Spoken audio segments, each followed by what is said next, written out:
আচ্ছা, নতুন সরকারের মন্ত্রী প্রতিমন্ত্রী কারা হলো সবই তো জানলাম, কিন্তু রাষ্ট্রপতি কে হবে তা তো বুঝতে পারছি না। কেন, রাষ্ট্রপতি তো আছেনই মোহাম্মদ শাহাবুদ্দিন।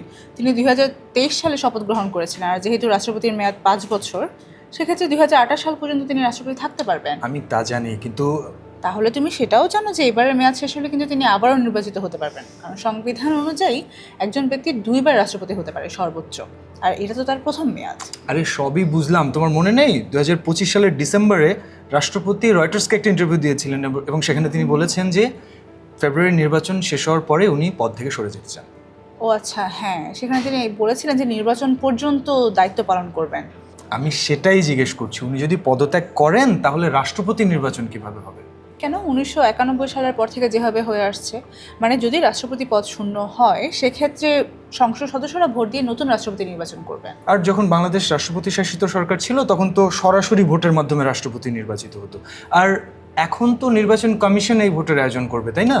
হ্যাঁ, নিয়ম অনুযায়ী বাংলাদেশের প্রধান নির্বাচন কমিশনার বা সিইসি নির্বাচনী কর্তা হিসেবেই এই ভোটটা পরিচালনা করবেন। আর যদি নির্বাচন হয় তাহলে আগে থেকে স্পিকারের সাথে আলোচনা করে নির্বাচনের তফসিল ঘোষণা করতে হয়। আর জানোই তো যে রাষ্ট্রপতি হতে হলে 35 বছরের উপরে হতে হবে, আর সংসদ সদস্য নির্বাচিত হওয়ার যোগ্য হতে হবে। আর প্রার্থী হতে হলে 2জন সংসদ সদস্যের প্রয়োজন বলে একটা নিয়ম, আমি বুঝিনি এই নিয়মটা কি। হ্যাঁ, মানে সংসদ সদস্যদের মধ্যে একজনের প্রস্তাবক হতে হয় আর একজনের সমর্থক। মানে কোনো একজন সংসদ সদস্য ওই প্রার্থীর নাম প্রস্তাব করে নির্বাচনী কর্তার কাছে মনোনয়নপত্র জমা দিবেন, যেখানে আরেকজন সংসদ সদস্য সমর্থক হিসেবে স্বাক্ষর করবেন। সেখানে কিন্তু প্রার্থীর নিজেরও স্বাক্ষর থাকা লাগবে। আচ্ছা, বুঝতে পেরেছি, কিন্তু এত কিছু তো যদি একের বেশি প্রার্থী থাকে সেক্ষেত্রেই, যদি একজন মাত্র প্রার্থী থাকে সেক্ষেত্রে তো ভোটের প্রয়োজনই পড়ছে না।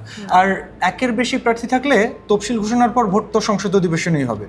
হ্যাঁ, আর যদি ভোটের সময় আগে থেকে কোনো একটা অধিবেশন স্কেজুয়ালড না থাকে সেক্ষেত্রে নির্বাচন কমিশন স্পিকারের সাথে আলোচনা করে কমপক্ষে 7 দিন আগে প্রজ্ঞাপন জারি করে একটা অধিবেশন ডাকবেন। আর একটা জিনিস দেখলাম যে সংবিধানে বলা আছে বর্তমান যিনি রাষ্ট্রপতি ওনার মেয়াদ শেষ হওয়ার 2 থেকে 3 মাস আগেই রাষ্ট্রপতি নির্বাচন করতে হবে। হ্যাঁ হ্যাঁ, ঠিক বলেছো।